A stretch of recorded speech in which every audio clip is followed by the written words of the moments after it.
네, 지난 7일 북한이 장거리 로켓 발사를 전격 감행하면서 남북 간 로켓 기술의 격차는 얼마나 되는가 관심이 쏠리고 있는데요. 미사일 기술과 우주 발사체 기술은 공통점이 많습니다. 남북의 전반적인 우주 개발 기술의 현황에 대해서 과학기술연합대학원대학교 최연석 교수 연결해서 자세히 알아보겠습니다. 교수님 안녕하십니까? 예, 안녕하세요. 네, 자 이번에 북한이 쏘아 올린 것에 대해서 이게 로켓이냐 미사일이냐 국내 언론을 비롯해서 외신까지 매체에 따라서 보도가 조금씩 다르더라고요. 먼저 이 로켓과 장거리 미사일의 차이를 좀 설명해 주세요. 사실 그 로켓이라는 단어가 첫 번에 나온 게 언제냐면 15세기쯤 나왔거든요.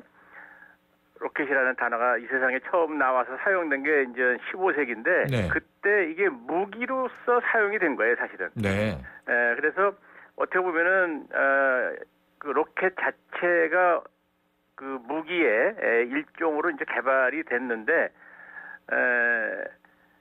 그 당시에 이 로켓은 그냥 불만 붙이면 그냥 날아가는 거예요. 똑바로 날아갈 수도 있고 옆으로 날아갈 수도 있고 그런데 그러면 이제 무기로서의 그 장점이 좀 떨어지거든요. 그래서 유도를 해서 날아갈 수 있는 로켓 이런 무기가 개발이 됐는데 이거를 이제 통칭으로 이제 우리가 그 미사일이라고 이렇게 이야기를 하거든요. 미사일을 그냥 우리가 또 한국말로 번역하면 뭐냐면 유도탄이라고도 이야기를 합니다. 유도를 해서 탄을 날려보내는 것을 이제 미사일이라고 하거든요. 그러니까 사실은 로켓이나 미사일이나 다 초기에는 어떤 군사적인 목적으로 사용이 됐으니까 이제 크게 문제는 없는데 최근에 들어서 이제 이 로켓을 이용을 해서 인공위성을 발사하는 이런 일들이 이제 벌어지면서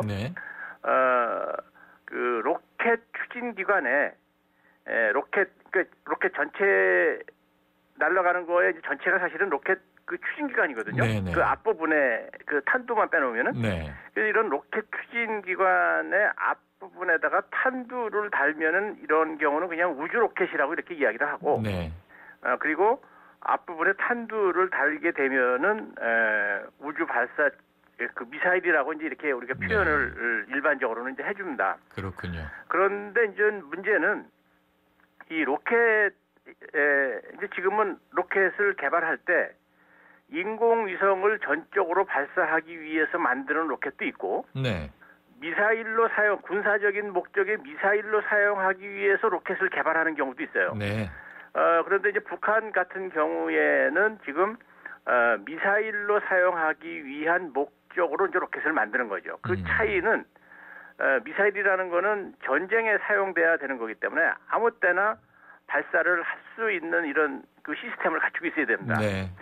예를 들어서 지난번에 우리 나로호 같은 거 발사할 때는 뭐 며칠씩 준비를 하고 있지 않습니까? 그렇죠? 만약에 이런 경우에 그 예를 들어서 뭐 미사일을 발사하라 그런데 뭐 며칠 기다려야 되겠다. 이거는 말이 안 되지 않습니까? 그래서 이제 그 북한에서 개발한 이런 로켓 같은 경우에는 추진제를 집어넣고서 이렇게 몇 년씩 기다려도 즉각 사용할 수 있는 이런 로켓을 개발하기 때문에 이런 거는 미사일이라고 이제 우리가 이렇게 이야기를 해주는 거죠. 지금 말씀하시는 대로 이게 연료에 따라서도 무기냐 아니냐 차이가 있다는 말씀까지 주셨는데요.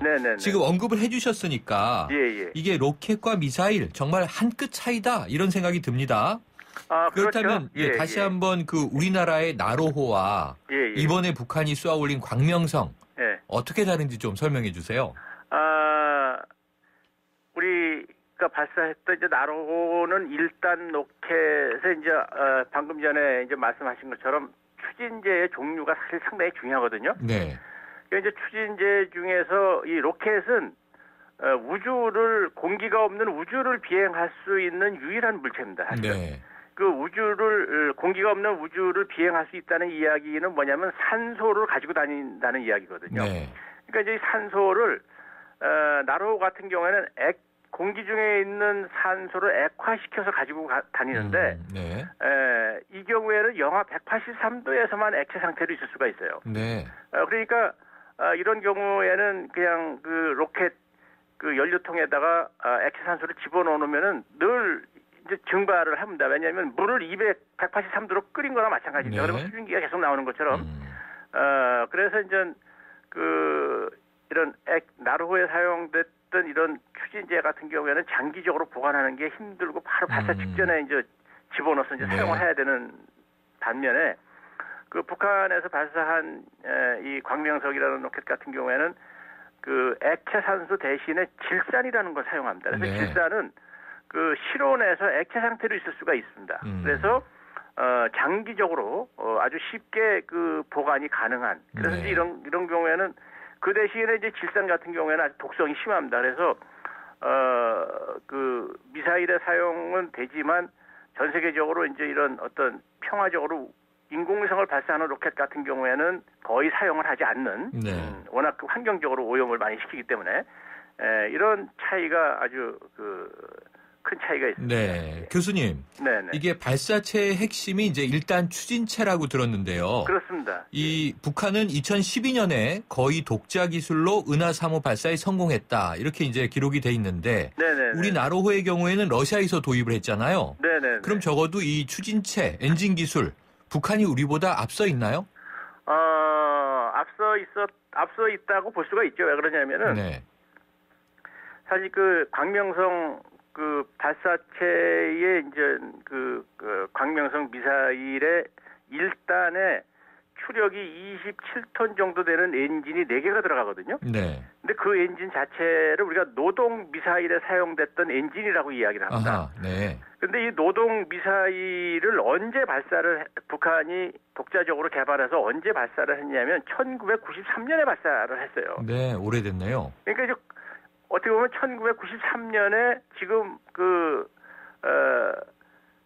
북한 그 광명성 미사일에 사용되는 1단 엔진이 이미 93년에 개발이 됐다. 물론 그 이후에 계속 이제 개량은 좀 됐지만, 그렇지만 이제 우리도 98년부터 이제 액체 엔진을 이제 개발하기 시작을 했지만, 이제 바로 그 나로호를 하는 이런 문제, 이런 것 때문에 사실 본격적으로 개발은 제가 항공우주연구소 원장으로 있었던 2002년부터 이제 본격적으로 개발을 시작을 했는데 그것도 이제 나로호가 실패하면서 이제 사실은 중점적으로 교수님. 그러면은 저 로켓 발사체는 이해가 됐는데 이 탑재된 인공위성이요. 인공위성 기술은 북한의 수준은 어떻다고 보세요?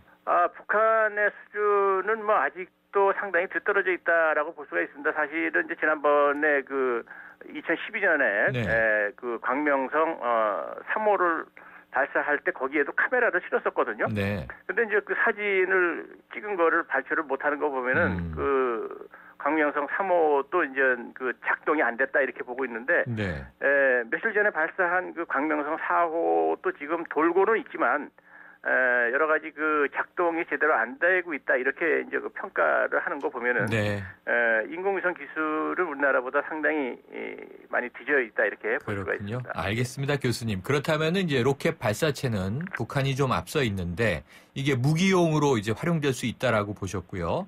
인공위성의 경우에는 우리가 자력화 기술은 앞서 있는 것으로 이렇게 평가를 해주셨습니다. 교수님, 오늘 말씀 감사합니다. 시간이 좀 짧지만 뭐 다음번에 좀 시간을 충분히 잡아주셨으면 좋겠습니다. 알겠습니다, 교수님. 고맙습니다. 또 연결드릴게요. 지금까지 과학기술연합대학원 대학교 최연석 교수였습니다.